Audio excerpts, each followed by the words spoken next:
Salut, c'est Guillaume Canet. Eh bien bonjour à tous, bonjour à toutes, bienvenue dans Avis désastreux, le podcast aux opinions discutables mais qui pourtant les assume.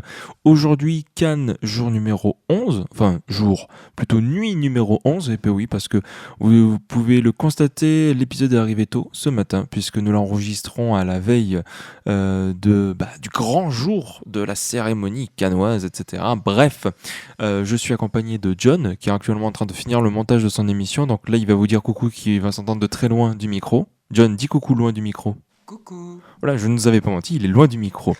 Bref, il est en train de finir son montage et ça tombe bien parce que aujourd'hui, donc, je vais vous parler de 3 films, 1 sans John et 2 avec lui.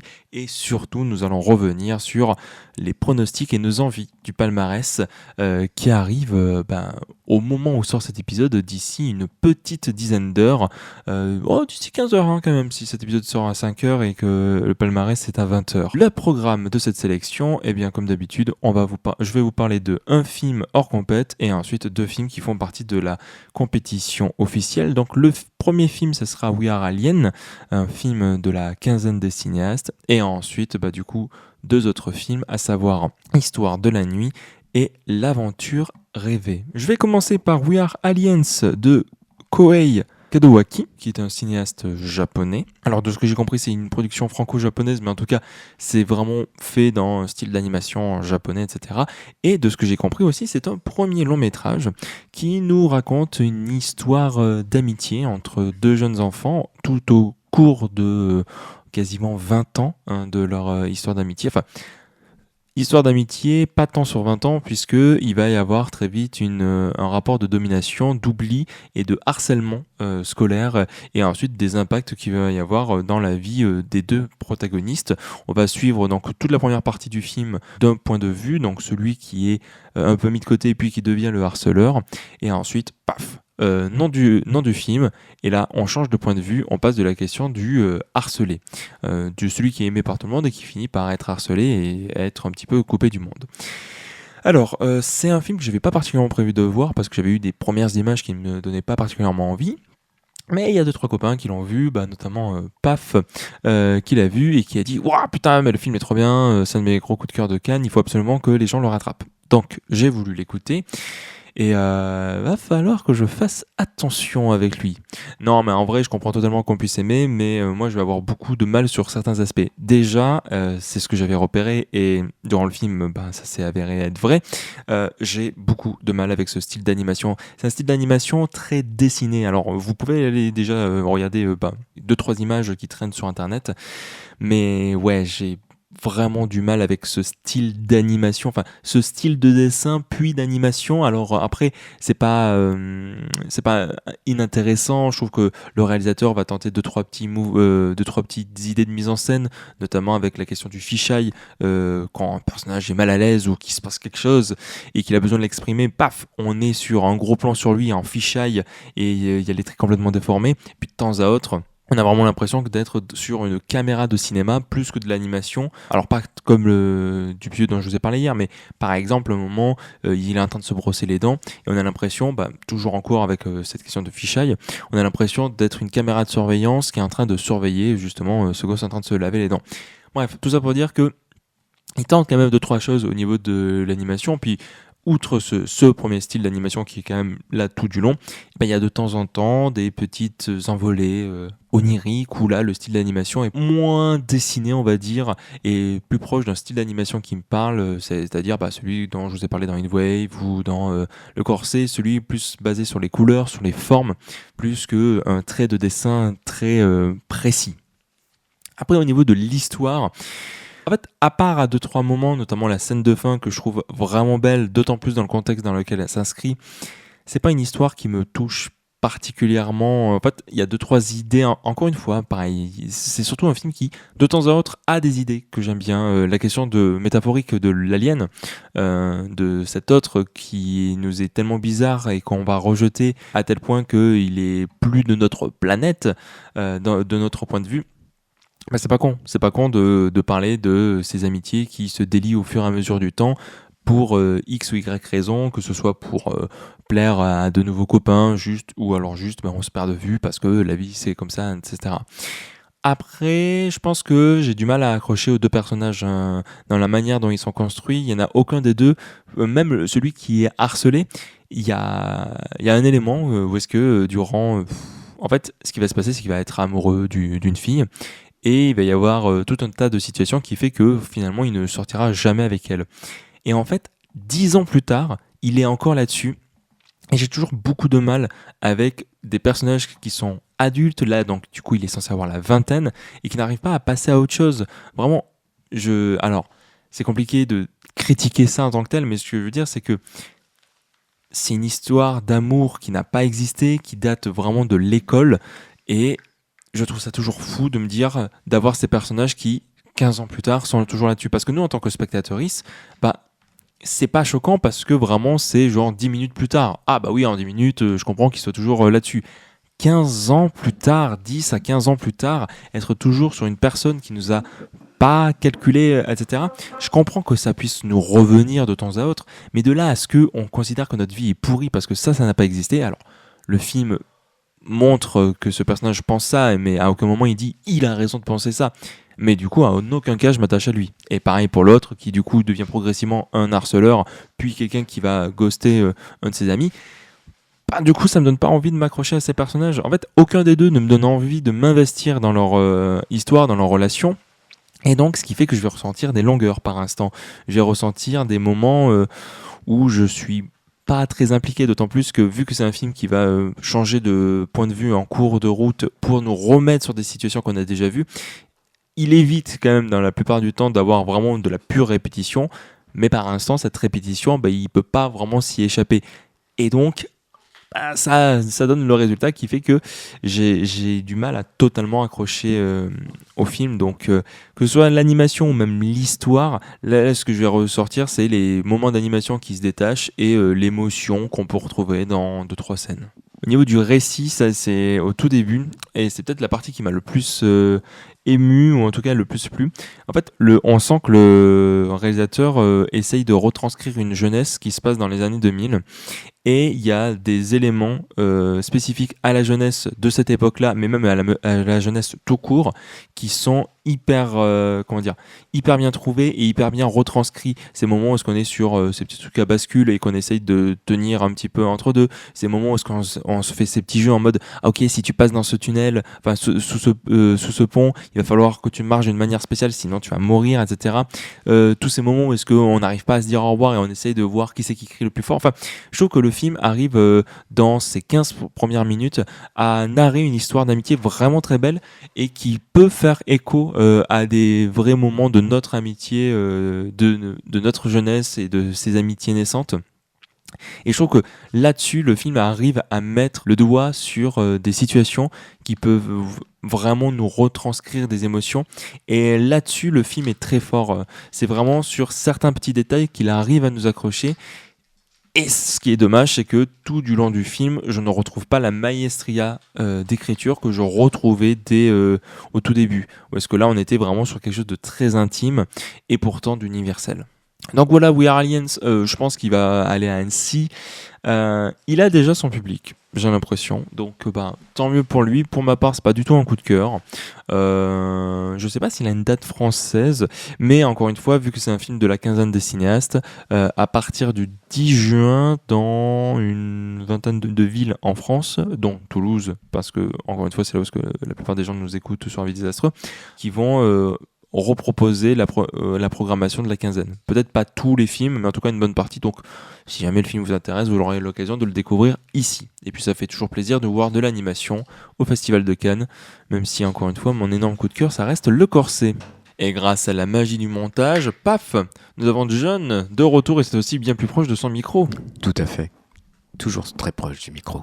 Voilà, bonsoir John, comment vas-tu ?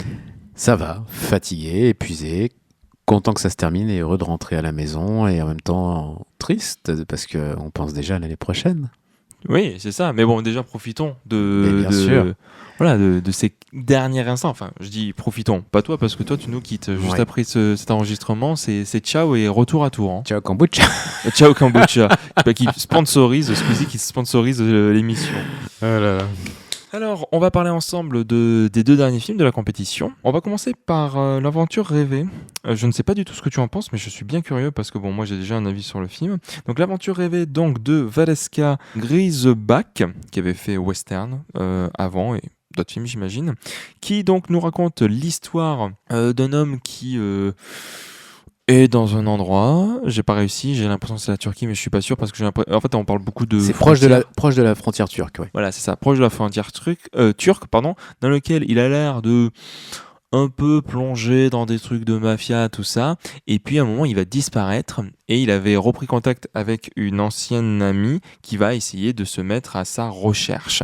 Je vais commencer par deux, trois petits trucs pour ma part. Donc là, je viens d'en sortir et je suis étonné que des films comme la Bola Negra, qui est un film extraordinaire, j'ai pioncé devant. Vraiment, j'ai eu la tête qui tombait, mais alors lui, pas une seule fois, alors que vraiment, je trouve le film inintéressant. Je pense que c'est ça, plus que mauvais ou moyen, je trouve que c'est un film inintéressant. En fait, j'ai l'impression que la seule volonté de ce film, bon, c'est déjà pas mal, hein, c'est d'essayer de décortiquer ou de déconstruire les milieux mafieux à travers le regard et la figure féminine.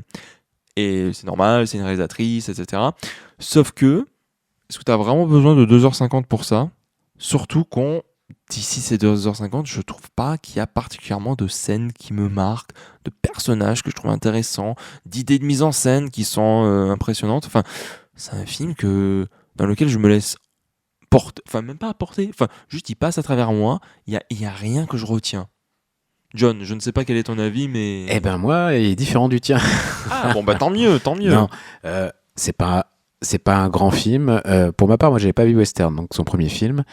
Mais j'avoue que j'ai été assez agréablement surpris. Je comprends toutes les réserves et les notes que j'ai vues assez cataclysmiques sur le film. On va pas se mentir, il n'a pas bon écho.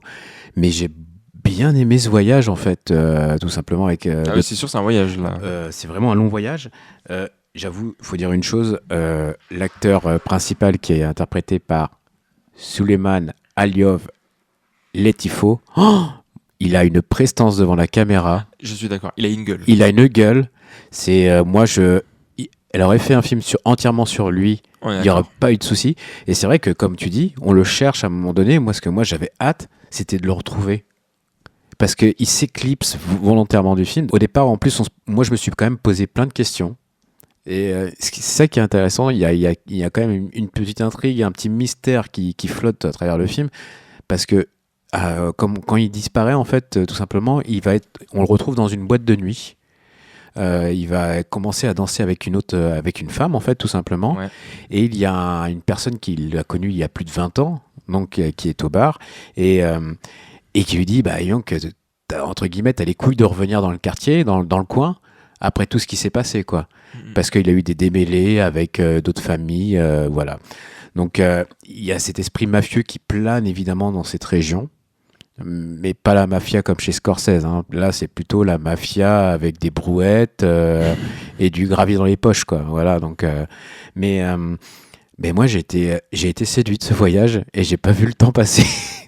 Et alors, je vais pas être non plus dithyrambique, hein. Je lui ai mis 3 sur 5 sur Letterboxd. Mais j'ai été assez captivé. Et ce que j'aime aussi, c'est vrai que c'est la déconstruction masculine aussi à travers le film. Oui, c'est le seul. Enfin, pour moi, c'est le seul truc intéressant qu'offre. C'est ce qui est en filigrane. C'est vrai que moi, j'aime particulièrement quand l'actrice principale se rend à cette soirée vers la fin du film. Je trouve que c'est assez beau. La manière dont elle se parle, elle a jamais peur des mots qu'elle va employer devant ces hommes qui sont quand même. Voilà, on n'a pas envie de s'y frotter, quoi, très franchement. Et puis, il n'y a pas que le grand mafieux, entre guillemets, qu'on appelle le Corbeau. Très, très chouette, d'ailleurs. Le Corbeau, j'aime bien. J'aime bien comme nom. Et, ça dépend si vous avez plus Clouseau ou voilà. le petit Grégory. Mais non, en tout cas, j'ai beaucoup aimé. Et je trouve que c'est très beau. Moi, j'ai trouvé... c'est bizarre, mais ça m'a donné envie de partir en voyage là-bas. Vraiment. Oh, waouh. Ouais, il y a des plans. J'ai envie d'aller fouiller la terre avec elle, quoi. Ah oui, tu parce vois, que c'est vrai, j'ai pas précisé, elle est archéologue. elle est archéologue. Bon, après, j'ai envie de te dire, c'est vite fait. On l'a au début et après ça disparaît. Oui, ça disparaît très rapidement. Elle est archéologue. Bien sûr qu'il y a un parallèle elle est en train de déterrer des trucs d'un côté en tant qu'archéologue et en même temps dans cette enquête de rechercher son ami. des terres, des conflits intérieurs qu'il y a dans cette mafia et d'autres conflits. Donc forcément, il y a un parallèle, évidemment. Après, Ça questionne le passé et le présent, quoi, de cette ville et de cette personne et de ce qu'elle a subi en tant que femme à cette époque-là, oui, ça oui. en étant considérée comme elle était, comme elle dit, c'est un objet en fait. À l'époque, c'était un objet comme beaucoup d'autres. Mais moi, j'ai trouvé le film bien. Je pense que c'est pas la place idéale en compétition un vendredi. Il aurait mérité un certain regard, je pense. Non, je pense, moi, Ah, en compétition. je l'aurais laissé en compétition, mais pas un vendredi. Un autre jour dans la semaine. De toute façon, je pense qu'il y a des problèmes de planning auxquels peut-être que tu en as parlé, mais voilà, quand on met deux films queer avec des variantes assez proches le jeudi soir, Oui, j'en ai parlé hier. voilà, je pense que c'était pas la meilleure des choses et je pense que ce film-là n'avait pas sa juste place au niveau du calendrier. Il aurait mérité une autre sortie un autre jour durant le festival. Mais non, c'est une bonne surprise et ça m'a donné envie de découvrir Western parce que on retrouve l'acteur principal dans Western d'ailleurs. Et ben voilà, comme ça vous avez deux points de vue. Pour une fois qu'on n'est pas d'accord tous les deux.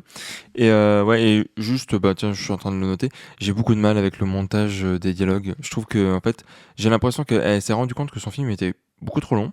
Et du coup, elle a essayé de couper. Et là où ce qu'elle a coupé, c'est au niveau des dialogues, ce qui fait que vraiment, plus d'une fois, je me dis, l'acteur ne vient pas de finir sa phrase, qu'il est déjà sur la phrase suivante, et que en fait, pour que ça se rende pas compte, elle va faire un chant contre chant très rapide. Et en fait, je trouve qu'il y a un rythme beaucoup trop soutenu, qu'elle assure carrément les dialogues. Enfin, j'ai du mal avec le rythme de manière générale du film. Toi, tu as importé, tant mieux, Mais tant mieux. je partage un point. Les dialogues n'ont pas tous la même contenance, quoi. Mm. Ils n'ont pas tous la même intérêt. Des fois, elle va parler avec des groupes de gens, bah, j'ai envie de dire, prends ta caisse et casse-toi, parce que ça n'apporte rien à l'histoire. Voilà. Ouais, et le montage, encore une fois, n'aide pas par rapport à ça. Bon, de toute façon, on va revenir sur la question des pronostics, mais bon, là, l'aventure rêvée, rien. Hein. Non, merci. Non, de toute façon, encore une fois, comme tu dis, le fait de l'avoir mis le vendredi fin de festival, bon, c'était un petit peu pour le tuer dans l'œuf. Alors que un autre film qui, lui, pour le coup, était une grosse attente, je en ai parlé depuis un petit moment, et John, je ne sais pas, mais je pense que aussi, si toi, tu l'attendais quand même pas mal, donc Histoire de la nuit de Léa Missius, une histoire qui se passe durant la nuit, et qui, comme son titre anglais le dit, durant un birthday party, durant une fête d'anniversaire, où, du coup, un couple et leur jeune fille s'apprêtent à fêter l'anniversaire de la mère, sauf que des invités qui n'étaient pas prévus finalement s'invitent et la soirée prend une tournure totalement différente.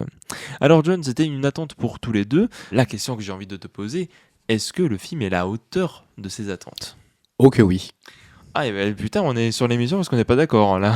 Oui, je pense que c'est le film le plus réussi de Léa Missius. Ouais. Ah, je crois que je préfère Les 5 Diables. Après, j'ai pas vu Ava ou Eva, je sais plus. Ah bah ouais.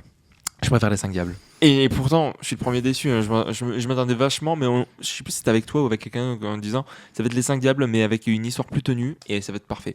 Bon, bref, commençons par toi. Donc, du coup, toi, par contre, donc, t'as aimé. Ouais, j'ai aimé. C'est le meilleur Léa Missius, selon toi. Ouais, alors j'ai beaucoup aimé Ava. C'était un premier film en plus que j'avais découvert à la semaine de la critique. Donc, qui m'avait vraiment beaucoup charmé. Et puis c'est avec Nohabita, si je me trompe Peut-être, je l'ai pas vu. à l'époque, que je dise pas de bêtises. Ensuite, beaucoup moins charmé par Les 5 Diables, que j'avais, même s'il y avait de belles promesses et que le cinéma de Léa Missius est toujours assez surprenant. Ce cinéma plein de promesses. Ouais, vraiment. Mais là, je trouve que c'est maîtrisé de bout en bout. Alors, on va être clair, l'histoire n'a rien de plus original. C'est un peu un funny game campagnard. Alors, j'ai vu beaucoup parler de Funny Games. J'ai pas vu Funny Games. Donc, il y a peut-être aussi de ça qui fait que j'accroche moins au film. Bah, disons que c'est un home invasion, quoi, en fait, tout simplement. Oui, clairement, oui. Voilà. Moi, ce qui m'a déjà beaucoup charmé, bah, c'est le contexte social dans lequel ça se passe. Je trouve ça hyper intéressant. Parce que, en fait, ce qui est intéressant à travers le film de Léa Missius, c'est qu'elle dévoile et qu'elle caractérise ses personnages petit à petit. Elle nous en dévoile pas trop, comme tout ce qui peut être lié à l'intrigue, ce qui va se passer un peu plus tard dans le film, c'est toujours par petites touches. C'est jamais, hop, je vous donne tout, et après, je laisse faire, et on voit comment ça se passe. C'est par petites touches, par des petits moments de caméra, et en fait, j'aime beaucoup l'élégance qu'elle déploie, et alors, au-delà de ça, on va parler de la distribution. Je trouve qu'ils jouent tous de manière exceptionnelle. Tous. Même Asfi Arzi, je la trouve pas toujours. encore, tu vois, Assia Hardy, ça fait partie de ces actrices, notamment en France, où ils ont vraiment une personnalité. Mhm. Et donc, du coup, quand tu les prends, c'est vraiment un tes risques et périls. C'est-à-dire qu'il faut vraiment que tu arrives à bien le retranscrire. Je trouve que, par exemple, si on parle de Herzi chez Rudy Rosenberg dans Quelques mots d'amour, il a super bien su la capter. Là, j'ai un peu plus de mal. Et c'est comme, j'en ai parlé, Alexis Manetti, dans Du feu dans les artères, il est parfait. Dans L'espèce explosive, c'est beaucoup plus compliqué. Et là, du coup, j'ai un peu de mal. Et je trouve qu'il faut vraiment... Et je trouve que le pari n'est pas forcément un des plus réussis. D'accord. Alors moi, je t'avoue que j'ai moins cette contrainte-là. Après, t'adores Herzi. Bon, Ouais, beaucoup aussi. voilà. C'est vrai que je la trouve jamais. Je l'ai rarement trouvée médiocre dans un film ou pas, ou qu'elle soit à contretemps. Je l'ai toujours trouvée très bien. Et là, franchement, le casting est top. Mais j'ai envie de dire une mention spéciale parce que il y a quand même quelque chose qui m'a impressionné. C'est la jeune Iba qui est interprétée par Taba El Gardichi, si je me trompe pas de prénom, qui est toute jeune, hein, qui a à peine en dessous de 10 ans, à mon avis, et que je trouve incroyable. Oui. Pour une très jeune comédienne, c'est son premier film, hein, elle est exceptionnelle. Si on me disait que dans la vraie vie, c'est sa vraie fille, je croirais, très franchement, parce que je trouve, dans la manière dont elle s'exprime, Averzi, elle a toujours cette façon, très vraie de s'exprimer. Tu vois, moi, je ressens jamais son acting quand elle joue. Je trouve que ça coule de source. Et dans cette jeune demoiselle, j'ai cette même sensation. Elle a des phrases, des fois, quand elle répond à sa mère, d'une cruauté sans nom, très franchement. Mais il y a une sorte de limpidité quand elle récite son texte, après, je pense qu'elle récite son texte parce que je pense qu'il y a très peu d'impro. Mais je trouve d'une limpidité, c'est clair, ça sort tout seul en fait, quoi. Elle en fait jamais trop. À son jeune âge, ce qui peut être le cas pour beaucoup, hein, vraiment, c'est très compliqué de tourner avec des enfants. Et encore une fois, on voit que Léa Missius, pour diriger des acteurs, et plus particulièrement des jeunes acteurs, parce que c'est ce qu'elle a fait dans Ava, c'est ce qu'elle a fait dans Les Cinq Diables, et c'est ce qu'elle fait encore ici. Elle maîtrise de bout en bout. C'est une grande réalisatrice et d'acteurs et d'actrices, quoi. Elle sait les manier comme il faut, et d'entendre la symphonie des mots à travers son scénario, quoi, qu'elle écrit à chaque fois, je sais pas, il y a quelque chose de vrai qui ressort, quoi. Moi, ça m'a épaté. Je trouve que c'est une des plus belles prestations de la compétition pour ces jeunes demoiselles. J'ai hésité même à la mettre au palmarès, pour dire. Ah oui, oui.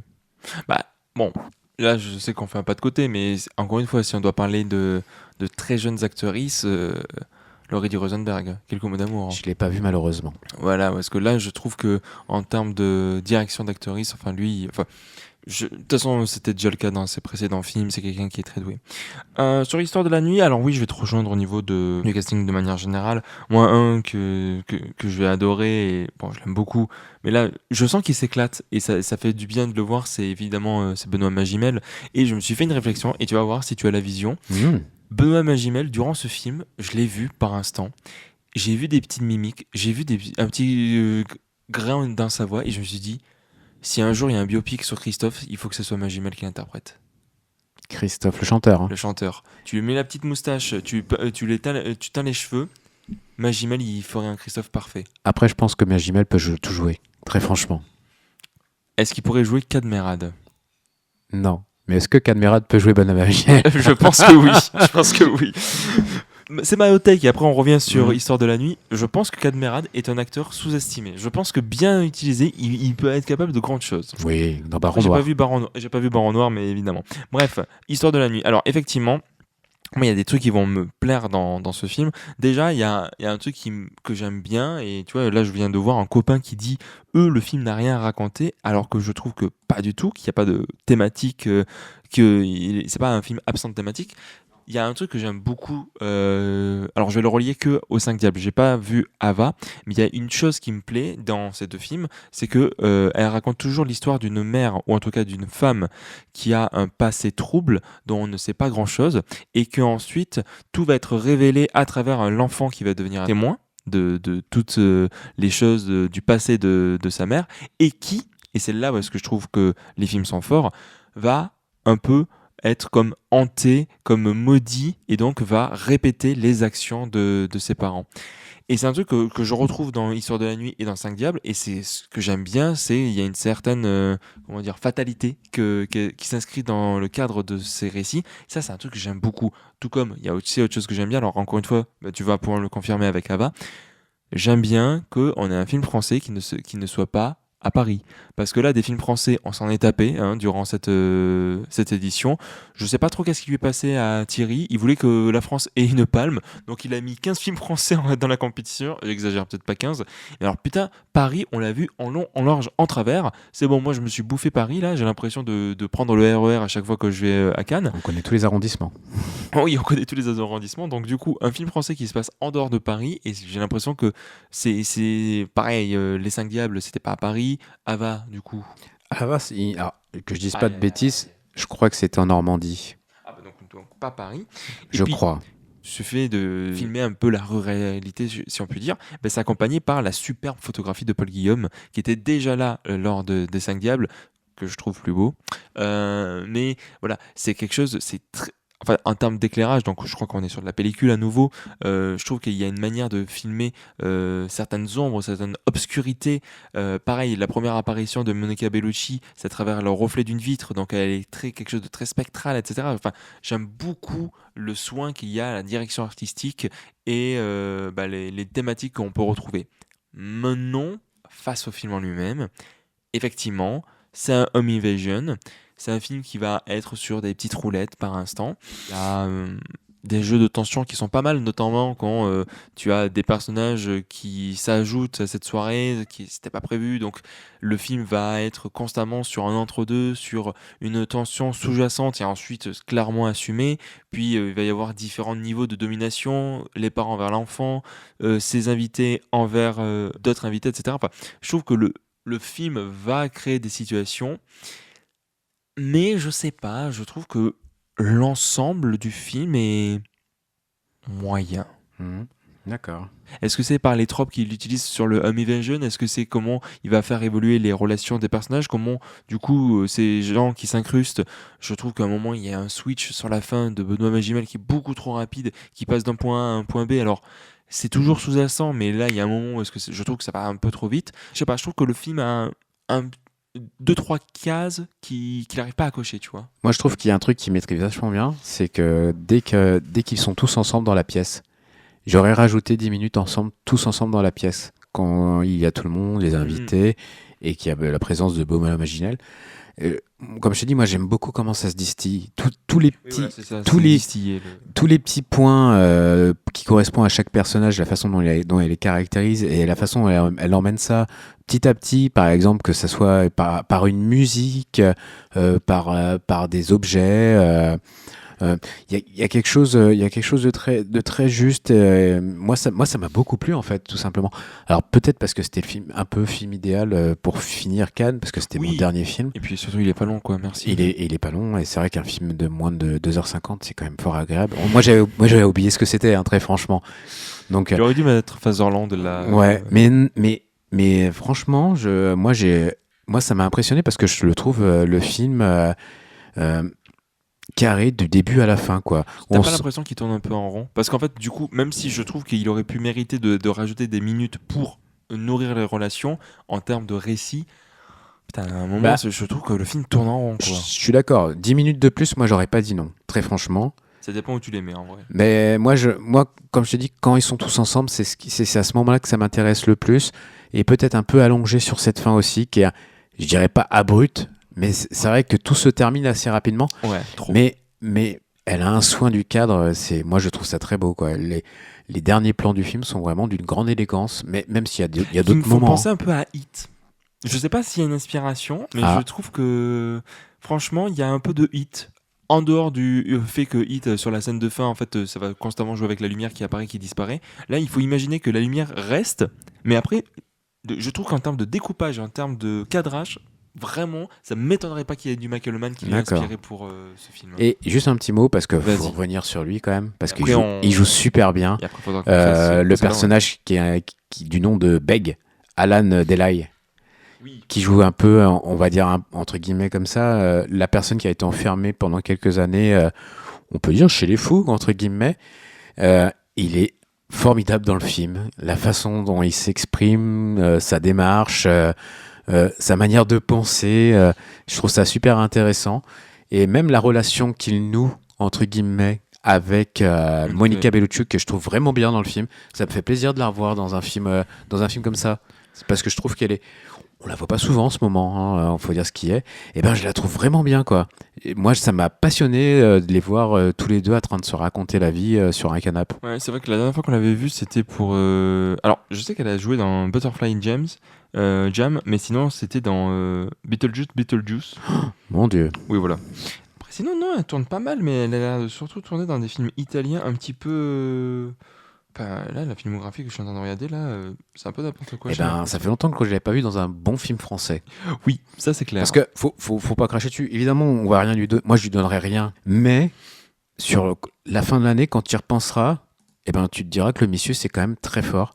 Et moi, très franchement, si je fais un top 20, il sera sûrement dans le top 20. Des films français ou Des meilleurs films de l'année. Oh là, non. Ouais, parce que je trouve que même si c'est un récit convenu, on a l'impression d'avoir déjà vu. Pour moi, c'est maîtrisé de bout en bout, en fait. Ah, ouais, non, là je suis pas d'accord. Là je te rejoins pas sur la question de la maîtrise. Je trouve que encore une fois, c'est ce genre de film où je l'apprécie, entre autres parce que je connais son réal ou sa réal derrière. Sans ça, je pense que j'aurais eu plus de mal. Et je pense qu'il y a des gens qui n'apprécient pas tant le film parce qu'ils la découvrent à travers celui-ci. Mais par contre, il y a un truc que je te parce que là on a déjà Ouais. 40 minutes d'enregistrement. Il y a un truc que je te rejoins, parce que connaissant un peu le travail de Amisus, je me dis, à un moment donné, je me disais dans le film, on n'est pas à l'abri d'être surpris. Alors, j'ai pas été surpris, à aucun moment dans le film. Non. Voilà. Mais je me suis dit, est-ce que à un moment donné, il y aurait pas une touche, entre guillemets, c'est pas ce que je recherchais, mais de fantastique, ou quelque chose qui me désarçonne. J'ai pas été désarçonné, mais est-ce que j'ai passé un mauvais moment? Loin de là. Non. Mais bon, écoutez, si ça peut être une recommandation pour découvrir les 5 diables, encore une fois, c'est perfectible. Oui, non, attends, c'est toi qui aimes pas trop. Oui, qu'est-ce qu'il y a? Mais c'est une bonne entrée pour entrer dans son cinéma, si tu rentres par ça. Oui, je pense, j'imagine. Oui, parce que les 5 diables, c'est déjà un peu plus ailleurs. Voilà. Donc du coup, nous allons attaquer enfin une partie qui nous intéresse quand même un peu plus, à savoir la question du palmarès. Alors, mon cher John, nous allons faire nos envies et nos pronostics de chacune des catégories. Et on va commencer par celle que les gens ont tendance à oublier. Oui, ils attaquent direct avec les autres, mais ils oublient toujours la caméra d'or. Alors, caméra d'or, est-ce que tu peux nous dire quelle a été... Est-ce que déjà tu as vu pas mal de premiers films ? J'en ai vu, oui, mais pas assez à mon goût. Moi, je pense qu'on n'en voit jamais assez. Eh ben, écoute, l'année dernière, j'en avais vu que 2, et cette année, je me suis chauffé, j'en ai vu 6 de premiers films. Ah oui, moi, je t'avoue que j'ai pas compté le nombre de premiers films que j'ai vus. Je pourrais pas te le dire, très franchement, D'accord. parce que j'ai mon premier film, celui que j'aime. Eh ben, vas-y, quelle est ton envie ? Eh ben, mon premier film, c'est A Girl, Unk No de Zhu Jing, découvert à la semaine de la critique. Bah, de toute façon, c'est la semaine parce que généralement ça va ressortir. C'est vrai. C'est l'histoire d'une fille qu'on travaille à travers 3 familles, de 6 ans à 18 ans. Voilà. Donc, qui doit changer de prénom, qui doit changer de famille à chaque fois. Donc, voilà. Humainement, je pense que c'est pas possible pour n'importe qui. C'est un film d'une puissance émotionnelle qui m'a dévasté. J'ai été en larmes. C'est rempli de poésie. C'est incroyable pour un premier film. Et les actrices sont douces, magnifiques. Pour ma part, du coup, ça sera, je vous en parle depuis que je l'ai vu, je pense que j'ai bien bourriné avec, du fioul dans les artères. Pas la peine que je revienne là-dessus, j'en ai déjà parlé tout au long, enfin même quand c'était pas l'épisode j'en parlais. Et au moment où on enregistre, c'est juste 1 ou 2 heures après le prix de la découverte de la Queer Palm. Alors on l'avait prédit avec Clément parce qu'on était en présence du jury de la Queer Palm qui avait surkiffé le film. Queer Palm qui a été remis du coup à Teenage Sex et là aussi c'est entièrement mérité. Bref, Tout à fait. du coup 2 très bons films qui ont été sélectionnés et oui, du fioul dans les artères, énorme coup de cœur. Clairement, tu vois, tu disais le top 20, il sera dans mon top 20 je pense, en tout cas en termes de films français. J'espère que du coup le film sera retenu pour d'autres choses. En termes de maintenant de pronostics, à ton avis qui va le remettre ? C'est un film que je n'aurais pas vu. Et moi non plus, je crois qu'on a le même. C'est La Gradiva. Bah oui, la Parce que très franchement, depuis sa première projection, je crois, pour être à Cannes, on en a attendu tous les jours, tout le temps. Il y a toujours des gens. C'est un film de la semaine, c'est un premier film. Tout à fait. Normalement, c'est pas eux qui font parler d'eux. Mais alors là, je confirme John, dans la croisette, tous les jours on entendait parler de Gradiva. En mode, oh, t'as entendu parler de la Gradiva? Tu l'as vu la Gradiva? Ouais. Ou j'ai vu la Gradiva, c'est un grand film. Donc oui, la Gradiva avec une mention spéciale pour Club Kid, qui a fait beaucoup parler de lui aussi. C'est vrai. Qui était à un certain regard. Et lui aussi, on m'a dit, oh là là, et s'il y a un film qu'il faut voir à un certain regard, c'est Club Kid. Donc je pense que ça se joue entre les deux, ou voir les deux. Ils aiment bien faire un premier film, puis une mention spéciale. Bah, j'espère qu'il chopera quelque chose pour lui, parce que vu qu'il a rien remporté ce soir, à un certain regard. C'est vrai, effectivement. Allez, nous allons partir sur maintenant les films de la sélection officielle, de la compétition officielle, avec du coup, tout d'abord, l'interprétation féminine. John, quelle est ta favorite? Ça a été très compliqué, parce que longtemps j'ai pensé à Léa Seydoux, Adèle Exarchopoulos. Les évidences. Voilà, les évidences. Mais le visage, la voix, le sourire de Victoria Luengo me sont restés pendant tout le festival. Je suis pas fan du film de Sorogoyen, Ah, ok, donc L'être aimé, oui. El Cerquerillo, voilà. Mais sa prestation, et pour tenir la dragée haute à Javier Bardem, eh ben, franchement, il faut savoir en imposer. Et j'ai été subjugué. Franchement, c'est son visage et sa façon de s'exprimer, son sourire, son rire et sa mélancolie dans les yeux m'ont conforté dans ce choix, et c'est pour elle. C'est vrai que c'était une super actrice là-dedans. Du coup, pour mon envie, à contre-courant, mais vraiment... mais en fait, depuis que j'ai vu ce film, j'en ai pas vu une actrice qui m'a autant marqué. C'est Sandra Hüller dans Fatherland. Je la trouve incroyable. Mais vraiment, je trouve que dans la manière dont elle dégage, moi je pense beaucoup à la scène dans le bar où est-ce qu'elle elle retrouve son ex-mari. Mais puis même toute la relation au père, ou comment elle est avec son frère, quoi. Je trouve qu'elle a une dureté dans son visage, mais enfin c'est pas qu'une dureté, c'est qu'il y a tellement de souffrance dans ce qu'elle Tout à raconte. fait. Et en fait, je trouve qu'elle est d'un entre-deux. À la fois, des fois, elle est toujours des fois elle est en retenue, et des fois elle exprime très fort les choses. De toute façon, on le sait, c'est une C'est une des actrice. plus grandes actrices de ces 20 dernières années. Elle est fantastique, Bien Sandra sûr. Hüller, et je suis très content que du coup elle soit autant reconnue. Mais je pense pas du tout que ce soit elle.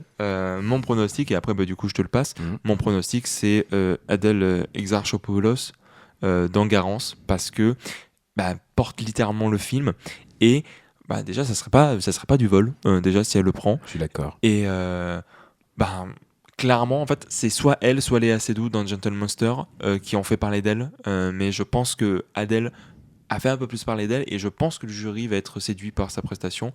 Ton pronostic, John? Ça a été compliqué, mais pense que ça va être Sandra Hüller, parce qu'elle n'a pas été récompensée. Ça me ferait trop plaisir, mais j'y crois pas une seconde. Hein. Moi, j'y crois, parce qu'elle n'a pas été récompensée à Cannes, si je me trompe pas. J'ai pas le souvenir qu'elle ait gagné un prix, en tout cas. Et je pense que ça serait juste mérité, parce que ça fait combien de temps que Sandra Hüller est sur la croisette avec un film par an? C'est un peu, elle est un peu comme Léa Seydoux, qui est revenue cette année avec 2 films, mais elle revient une fois par an. Elle a eu Une vie cachée, La zone d'intérêt, Anatomie d'une chute. Il est temps de récompenser les grandes actrices que l'on n'a pas encore récompensées à Cannes. Oui, après, oui, non, je vais dire, récompensant-le plus pour le film que pour sa carrière, mais en vrai, là, elle mérite pour les deux. Donc, Oui, les deux. Bon, écoutez, nous verrons. Interprétation masculine, notre envie, je crois qu'on a la même envie. Ah oui? Ah je suis surpris, Valentin? je suis content. Hein? Valentin? Non, moi, il n'y a pas que Valentin. Bon, alors attends, vas-y. Moi, j'en ai deux parce que je peux pas les différencier. Mais allez, vas-y, commence-toi. Ton envie. Moi, mon envie, évidemment, ça va pour Valentin Campagne et Emmanuel Macchia. Ah, du coup, on a Valentin Campagne tous les deux. Voilà. Dans Coward. Ah, mais oui, mais toi, tu fais les deux. Oui, pour moi, c'est pas dissociable. Tu peux pas récompenser l'un et soustraire l'autre. Bon, moi, j'y arrive, tu vois. Parce que je pense que ce qui fait la force de Coward, c'est cet alliage des deux, en fait. C'est parce que sinon, comment veux-tu qu'ils se répondent?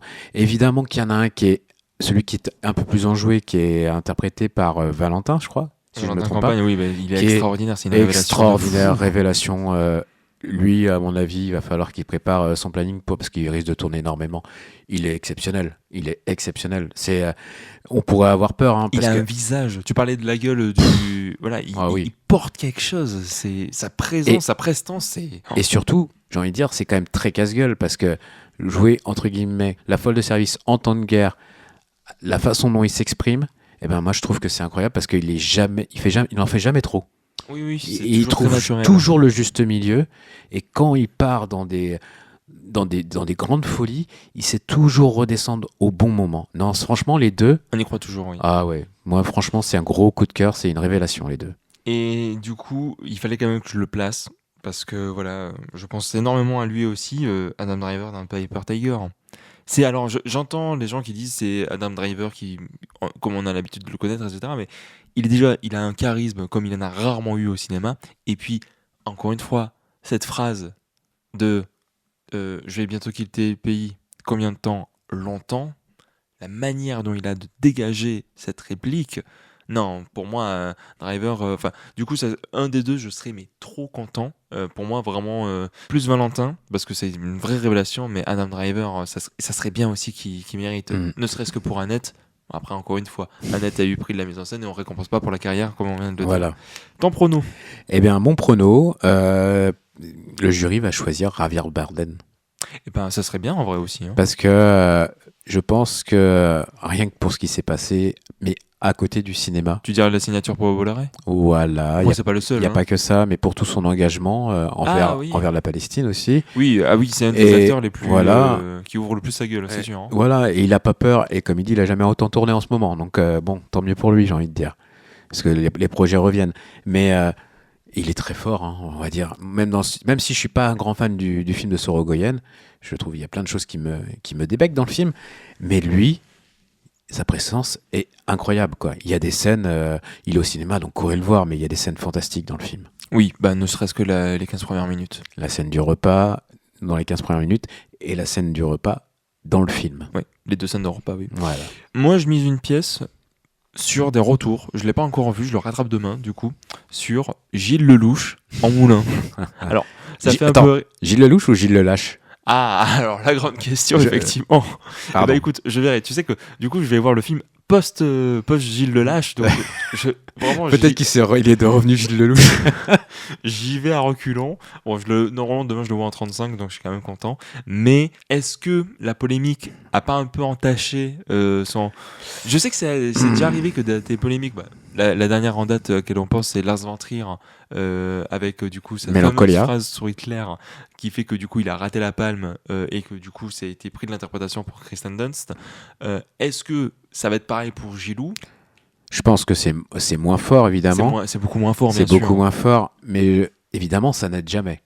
Quand il y a un tel shitstorm derrière, là, non, ça n'aide pas. Mais après, c'est pas démérité, hein, on va pas se mentir. Moi, Je sais pas, moi je l'ai pas encore vu comme je t'ai dit, moi, mais moi, je vous fais confiance. pour avoir vu le film, je trouve que c'est la meilleure prestation de Gilles Lelouch. Mais en même temps, Depuis Obélix. depuis Obélix, dans Obélix, le costume. C'est ça. Allez, le scénario, et je vais commencer parce que pour moi, il y en a. En fait, il y a des films qui, au fur et à mesure, tu t'es dit, tiens, même Le Faraday, même Histoire parallèle, je me dis, il y a des choses intéressantes, tu vois. Après, il y a eu Garance où je me dis, putain, qu'est-ce que c'est bien traité. Puis il y en a un qui s'est imposé, hein. Et je me suis dit, mais en termes de justesse d'écriture, et la caméra, où est-ce qu'elle se place, etc., mais en termes de justesse d'écriture et de point de vue, Fjord de Moon Ju, pour moi, c'est exceptionnel. Vraiment, je trouve que c'est l'un des films les mieux écrits de ces dernières années. Eh ben, on partage le même point de vue. Donc, en termes d'envie, pour moi, c'est Fjord. Hein. Ouais, bah pareil. Je suis pareil que toi. Je trouve le fait qu'ils prennent plein de points de vue et que, eh bien, que entre guillemets, nous, on soit au milieu de tout ça, entre ces deux camps qui s'affrontent, on peut dire ça ainsi. Hein. Ah oui. Et je le disais dans ma chronique, c'est une neutralité active. Tu vois, il y en a qui sont, il y en a qui disent, je suis apolitique, etc. C'est pas possible. Mais ce que je veux dire, c'est ils essayent vraiment de se mettre en retrait et de laisser passer les trucs. Là, je trouve que c'est vraiment un film qui se met entre les deux et qui reste dans cette position volontairement. Tout à fait. Et ça fait le film extraordinaire qu'on connaît. Moi, je sais qu'après, j'ai entendu plein de choses, de reproches qu'on fait sur le film, ce dont j'ai un peu de mal à comprendre, entre guillemets. Mais moi, ça m'a passionné. Très franchement, il y aurait une demi-heure ou une heure de plus, je prenais. Ah bah ouais, je suis d'accord. Parce que ça m'a passionné parce que c'est quand même ces deux antipodes, ces deux familles, pas ces deux familles, mais une famille et tout un village, entre guillemets, ou une Toute ville. une communauté, Deux communautés. Voilà, quoi. il y a deux communautés qui s'affrontent et c'est hyper intéressant de les suivre et de voir comment elles évoluent en Norvège, quoi. Ouais, je suis d'accord. Est-ce que tu as un petit prono? Ça va peut-être te surprendre, mais je dirais L'inconnu d'Arthur Harari. Bah, effectivement, tu me surprends. Je le vois pas. Si il repart avec un prix, ça serait pas celui-là pour moi. Mais ouais, je vois ça. Voilà. Ok. Ben, du coup, moi, je me suis un peu basé sur le jury et en termes de retour. Et je me dis, on l'a pas mal oublié quand même. Mais Naginot, non, je rigole. Non, Pourquoi pas? Non, mais tu rigoles, mais non, non, non. Mais La vie d'une femme, pour moi, a grave ses chances en scénario. Parce que, voilà, La vie d'une femme, comme je vous ai dit, je suis très mitigé face au film. Il y a beaucoup de choses que j'aime et beaucoup de choses que je n'aime pas dans ce film. Mais effectivement, en termes de scénario, je pense que la manière dont on décortique bah, littéralement la vie de cette femme à travers plein d'éléments, ce chapitrage, ses relations, et que, avec même le travail des ellipses, qui est vraiment, pour le coup, très intéressant ouais. on passe d'une ellipse d'un chapitre à un autre, on sait jamais combien de temps, ça peut être quelques jours, tout comme ça peut être plusieurs mois, et on le comprend au fur et à mesure des discussions qui ont lieu. Je trouve que c'est, en termes d'écriture, vraiment pas mal, et ça ne m'étonnerait pas que le jury soit sensible à ça et lui remette la palme. D'accord. Ah, mise en scène. Pour ma part, c'est un envie et pronostic, donc je te laisse commencer, John. Quelle est ton Alors, envie? mon envie, ça s'impose pour moi tout seul, c'est Notre Salut d'Emmanuel Moir. Bon, on a le même. Voilà. Parce que comme ça, au premier avis, on pourrait se dire, quand on voit le film, oui, mais non, il y a un tel travail. On pourrait dire c'est The Office durant la collaboration, ce qui revient beaucoup, mais je trouve que le film c'est bien plus que ça. Ouais, ouais, non, mais moi, ça m'a assez époustouflé, hein, très franchement. Je le trouve très simple, très beau. Les cadres sont super léchés. Tout a été en plus tourné dans les véritables lieux où s'est passé à Vichy, du moins dans les vrais conseils, hein, vraiment les vrais hôtels où il y a eu ces réunions et ces rendez-vous de bureau entre guillemets. Mhm, Donc non, moi ça m'a passionné en fait. Et puis l'audace que prend Emmanuel Mar clairement. dans sa narration et même à travers sa musique qui accompagne aussi sa mise en scène. Et moi ça m'a surpris à tout moment entendre certaines musiques sur certains éléments du film. C'est très C'est surprenant, osé. très couillu et ça passe super bien. Mais en fait, j'en parlais avec un journaliste tout à l'heure. Si pour moi c'est mon envie et aussi mon pronostic, notre salut, c'est parce que tu vois, tu t'ai entendu parler tout à l'heure du Sorogoyen. Effectivement, il y a certains cinéastes, quand ils font des idées de mise en scène, soit c'est trop en retrait, soit tu as l'impression que c'est plus tape à l'œil et c'est un petit peu grossier, etc. Là, c'est le seul film de cette compétition, je trouve en tout cas, où la mise en scène est vraiment, tu peux pas passer à côté. Je veux dire, les moments où est-ce que c'est une caméra embarquée avec le gros flash, etc., ou les zooms qui font du coup très documentaire, etc., tu peux pas passer à côté, mais c'est hyper pertinent parce que c'est un film qui modernise la question du film historique en reprenant des codes totalement actuels pour essayer de te faire une relation avec notre époque à l'heure actuelle. Je trouve que c'est hyper pertinent et c'est une mise en scène tellement bien réfléchie que je ne vois pas comment tu pourrais compenser un autre film que Notre Salut. Et en tout cas, je trouve que c'est celui qui a le mieux réfléchi sa mise en scène. Tout à fait. Enfin, c'est hyper pertinent. Et du Mm. coup, est-ce que toi, le pronostic, c'est toujours Notre Salut ou tu penses qu'ils vont le remettre à quelqu'un Eh d'autre? ben non, je pense qu'ils vont le remettre à quelqu'un d'autre et ils vont le remettre, à moins qu'ils fassent un prix spécial, mais sans Ah, avoir. alors moi je l'ai mis en prix spécial, mais je sais duquel tu Mais parles. je pense que ça serait Hop de Naong Jing. Ne serait-ce que pour ces 45 premières minutes, oui, Voilà. il mérite un prix de la mise en scène. Mais du coup, pour ma part, j'allais dire, hop, il va repartir avec quelque chose, je pense. Et pour moi, il repart avec un prix spécial. Bah oui, voilà. Je le vois difficilement repartir avec autre chose, même un prix de la mise en scène qui mériterait. Voilà. Mais bon, je me dis pourquoi pas. Ouais. Moi Mais bon, ça me ferait chier que Notre Salut ne l'ait pas, quoi. Allez, on rentre dans le gros prix du jury. Alors, contrairement à toi, je n'ai pas eu l'occasion de le revoir parce que je savais que ce matin, j'allais être mort de chez mort.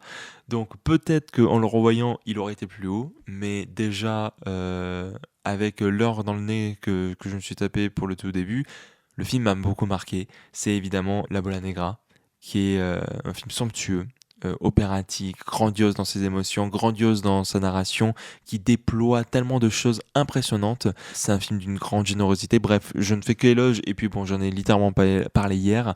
Mais oui, pour moi, mon prix du jury, c'est la Bola Negra, parce qu'il y a deux gros mastodontes en face.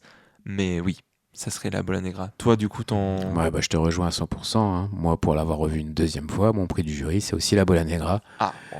Parce que, très franchement, travailler ces trois époques avec autant de romanesque et surtout faire que ces trois époques, à la fin, eh ben, tout s'imbrique et tout se recolle de manière limpide et claire, Et émotionnel. et aussi à travers cette émotion qui ressort. Non, non, franchement, moi, je suis content d'avoir revu le film parce que je ne l'avais pas apprécié à sa juste valeur. La fatigue à Cannes, c'est compliqué, hein, Ah ouais, surtout en fin de voilà, festival, en nous fin de mettre un film festival. comme lui, quoi. Voilà, tout à fait. Et j'étais pas prêt à le réceptionner à 18h quand il a été diffusé.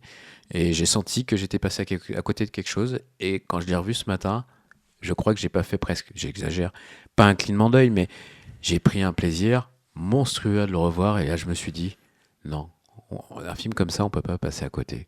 Quand c'est fait avec autant de brillance, non, non, c'est très fort ce qu'ils font, hein, franchement, Les deux Javier. les deux Javier, hein, voilà. Mes deux pronostics, pour moi, ça se joue entre deux films. Soit c'est Fjord, parce que Fjord a fait beaucoup parler de lui, et ça serait un beau prix du jury, parce que ben, voilà, on n'a que d'éloges envers ce film. Ou alors, et enfin il a un prix à Cannes, pas la Palme, mais enfin il a un prix. Moi, je vois bien Piper Tiger recevoir un prix du jury. D'accord. Je le vois difficilement plus haut, mais prix du jury, et ça serait mérité encore une fois, mais James Gray, enfin il repart avec une petite palme. Alors pas la palme, mais palme prix du jury, je pense que il peut s'en sortir. Bah, tu sais quoi? Plus je réfléchis et quand je pense au thème de Park Chan-wook, je me dis, ça serait vraisemblable, hein. Je pense qu'il aura rien, mais l'histoire de la nuit de Léa Missius, pourquoi pas? Ouais. Pourquoi pas? Parce qu'il y a quand même des choses, la violence qui sommeille entre guillemets à travers ce film peut plaire à Park Chan-wook. On verra. C'est vrai qu'en plus, j'ai oublié de le préciser, je le précise toujours, on fait les pronostics pour de vrai, c'est-à-dire on le fait pas comme certains journalistes le font une fois qu'ils savent quelles sont les équipes de films qui sont rappelées. Ah ouais, non, non, là il est un peu trop tôt, là, faut attendre 10 heures demain Mais matin. Léa Missus sera effectivement déjà présente à Cannes, donc Oui, elle a pas besoin de repartir si c'est le cas. c'est ça, exact. Grand prix du jury, je te laissais ouvrir parce que moi, mon envie et mon pronostic, c'est le même. Mais du coup, Eh ben, moi, mon grand prix, c'est Paper Tiger de James Gray. Mais et ça n'a pas bougé depuis des jours et des jours. Non, non, pour moi, c'est un très grand James Gray. Je pense que je vais le placer même sur la filmographie pour avoir tout vu les James Gray en numéro 3, c'est-à-dire juste derrière Two Lovers qui reste quand même encore mon préféré, ainsi que La Nuit nous appartient la nuit nous appartient, c'est extraordinaire. en numéro 2. Et To Lovers, je l'ai pas vu encore. Pour Two Lovers, moi, c'est quelque chose qui me déchire le cœur. C'est vraiment, pour moi, c'est son plus beau film. Mais ouais, Paper Tiger numéro 3 dans la filmographie de James Gray, je trouve que c'est la quintessence même de son cinéma. Alors certes, il réinvente rien, mais Qu'est-ce qui s'est il maîtrisé? n'y a pas quand même beaucoup de cinéastes qui sont du niveau de James Gray et qui font un film aussi beau. Tout est magnifique dans ce film. Franchement, c'est un plaisir incommensurable de voir un James Gray dans une salle de cinéma, quoi. Il n'y a pas d'autre mot, quoi. Je suis bien d'accord avec toi. Comme je t'ai dit, pour ma part, mon envie, c'est aussi mon pronostic. Je pense pas qu'il va repartir avec la palme. Mais avec le grand prix du jury, et ça serait mérité, d'autant plus que Darren Maikar, ça a été prix du scénario. Très mérité, mais il aurait mérité plus. Soudain de Hamaguchi, pour moi, c'est un grand prix quasi assuré. C'est mon grand prix. Donc ça veut dire que tu sais quelle est ma palme. Ça a beaucoup changé entre les deux. Ça s'est beaucoup joué, mais bon, après je reviendrai lors de la palme. Mais finalement, mon grand prix, c'est Soudain, qui est une merveille absolue. Mais je te le laisse pour la palme parce que toi aussi tu adores le film. Et je pense que le jury est obligé face à un tel film, ils peuvent pas passer à côté. Et je pense que c'est un film qui aura le grand prix. Et ça sera entièrement mérité. Je suis d'accord avec toi. Malheureusement. C'est-à-dire que je pense que le jury va mettre Soudain en grand prix. Mais c'est ce que je viens de dire. Ouais, mais non, mais moi. C'est-à-dire le choix du jury. C'est ça que je veux dire. Toi, oui, mais toi, je sais que c'est pour la palme. Voilà. Spoiler. Mais toi, le prono, c'est Soudain en grand prix aussi. Voilà. Bon, Bah, on est d'accord alors. Et donc, nous arrivons donc à la fameuse palme. Du coup, comme ça, on va pouvoir continuer. Nous sommes en train de parler de Soudain. John, quelle est ta palme d'or de ce... Soudain de Ryusuke Hamaguchi. Ah voilà, t'as envie de le dire. Avec lequel nous avons tous les deux notre petite photo. Tout à fait, on a eu le plaisir de le rencontrer. Mais non, chef-d'œuvre. Chef-d'œuvre. Moi, voir un film de 3h15 comme ça peut faire peur. Hein. Mais n'ayez aucune crainte, en tout cas, si vous en entendez ma voix, n'ayez aucune crainte. Moi, j'ai passé 3h15 à pleurer. Je crois que C'est d'une telle humanité. Ouais, j'ai rarement ressenti autant d'émotions à travers un film en discontinuité. Du moins, ça coulait à flot, quoi. J'avais l'impression d'être les chutes du Niagara. Mais non, c'est un film merveilleux. C'est un film qui certes, parle continuellement de la mort. Hein. Il y a cette mort qui est présente visuellement et sous-jacente par les personnages que, euh, que l'on rencontre à travers le film. Mais pourtant, on en ressort avec tellement d'espoir, tellement envie de vivre, tellement de bonheur intérieur. Moi, ça m'a revigoré quand j'ai vu le film. Ça m'a donné un élan, une pêche. Non, franchement, c'est un chef-d'œuvre. Ça va être mon meilleur film de l'année 2026, à moins qu'une merveille ne sorte de je ne sais où. Mais ça va être très dur d'aller le déloger. Hein. Pour moi, c'est une claque. C'est merveilleux. Merci Yamaguchi, parce que franchement, tu m'as apporté une dose de bonheur incommensurable. Et je rappelle que le film, alors je sais pas si c'est aujourd'hui ou demain, il est dans certains pâtés, certains cinémas. Tout à fait. Donc voilà, encore une fois, il faut se les caler, les 3h15, mais vraiment, on est tous les deux d'accord pour dire ne le loupez pas. Après, si vous le loupez maintenant, il sort en août. Donc voilà, il sort dans août. Si, j'avais vérifié, août. Je sais plus si c'est début ou fin août, mais il sort en août le film. Parce que moi, en tout cas, si vous habitez Nantes, sachez qu'il passe dimanche au Pâté Nantes de commerce. C'est pareil pour Toulouse. À 13h15. Vraiment, 13h15. Allez-y, franchement. Foncez. Bon, bah du coup, ça s'est joué entre les deux. Quand on me disait Robin, c'est quoi ton film préféré de Cannes, je disais il y en a deux qui se battent en duel. Tu vois, les deux loups en toi. Il y avait Soudain d'un côté et L'inconnu d'Arthur Harari. Et en fait, il fallait que j'accepte. Soudain, ça a été un énorme coup de cœur et comme tu dis, je te rejoins à 100%. Sauf que L'inconnu, en fait, je l'ai vu lundi. Là, on est quoi ? On est samedi. Il n'y a pas un jour auquel je ne pense pas à ce film. C'est un film qui me hante, et puis par toutes ces thématiques, par toute cette réflexion du corps, et en plus, moi, dans mon travail personnel, le corps, c'est quelque chose qui m'intéresse de plus en plus, et ce vers quoi j'aimerais me tourner, vraiment le côté matériel, etc. C'est un film qui est fait pour moi. Et donc, du coup, en fait, ça me paraît maintenant évident que c'est ma palme, c'est le film que je retiens le plus, c'est le film qui m'impressionne le plus, c'est le film qui me stimule le plus artistiquement, émotionnellement. Ça a été, mais c'est une claque. Et je sais que je vais essayer. Moi, je pense que quand je rentre à Toulouse, le premier achat que je fais, c'est le cas de David Zimmerman. La BD, oui, tout à fait. Qu'il faut absolument que je lise, et je n'ai qu'une seule envie. Je crois que lui aussi, il sort en août. Comme quoi, août, belle sélection, et même beau mois de manière générale, surtout le 5 août.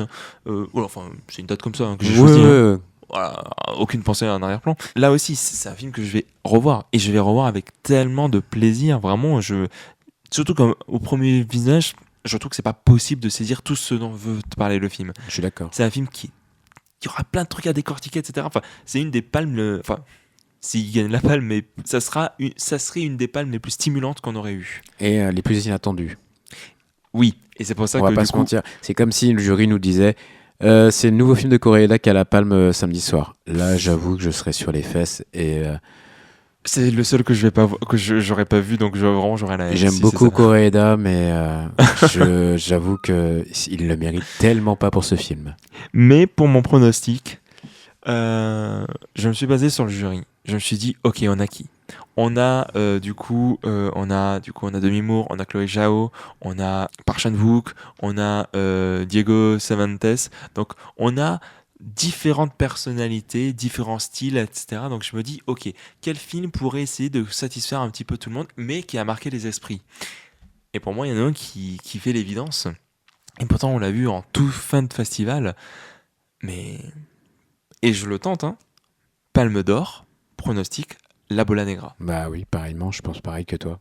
Ah ouais ? Ouais. Mais en fait, quand je vois le jury, je me dis, mais en fait, c'est un film qui correspond à tout le monde. Tout à fait. Tout le monde a de quoi. La mise en scène somptueuse, Park Chan-wook, ça va lui plaire à 100%. Si on parle de comment certains acteurs ou actrices dégagent un truc, comme ça peut plaire peut-être à Demi Moore potentiellement, je pense à toutes les scènes avec Penelope Cruz.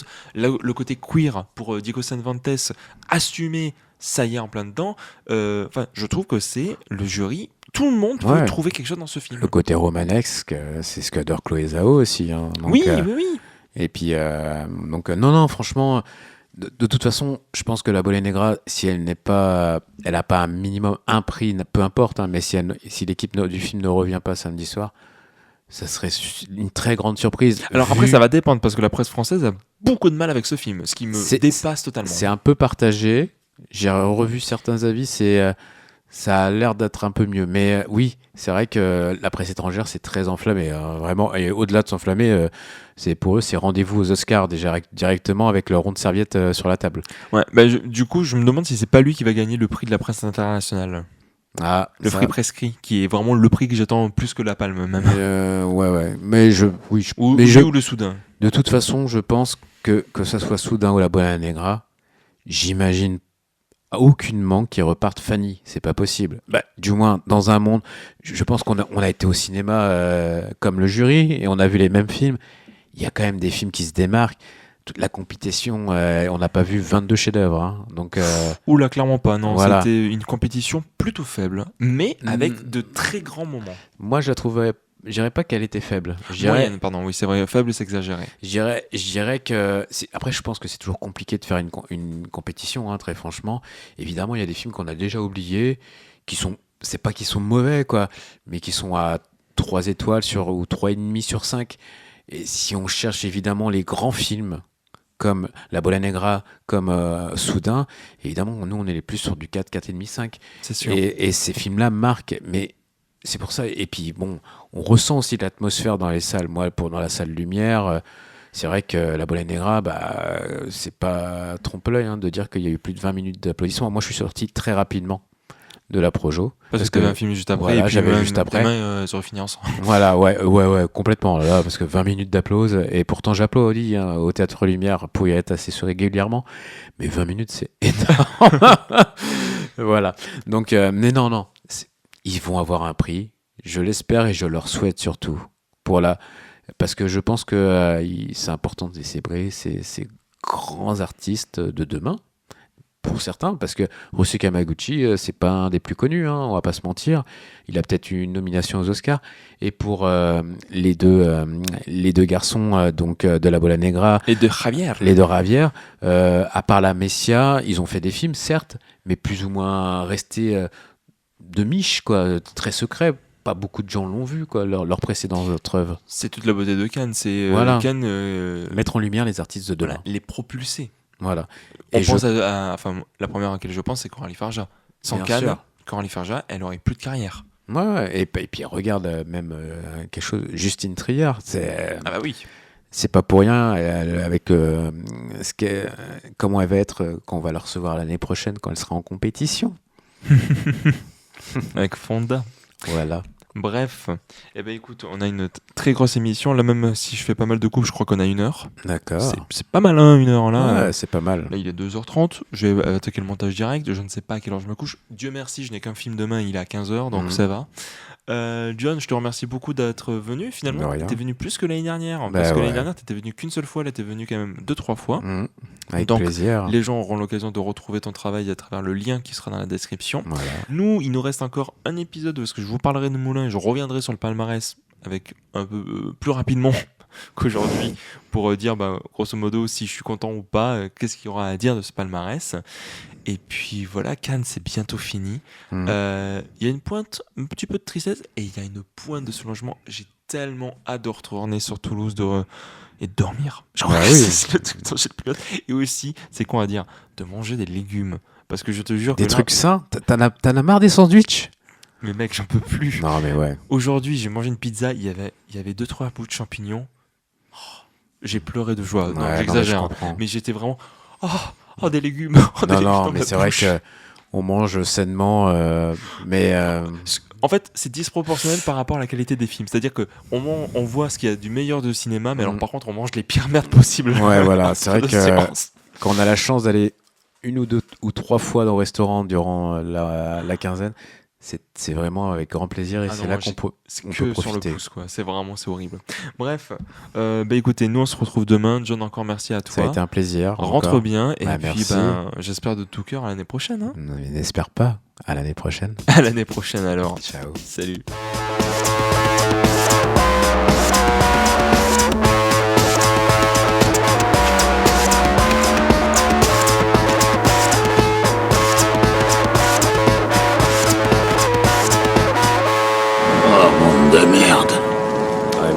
bien envie de le dire, monde de merde.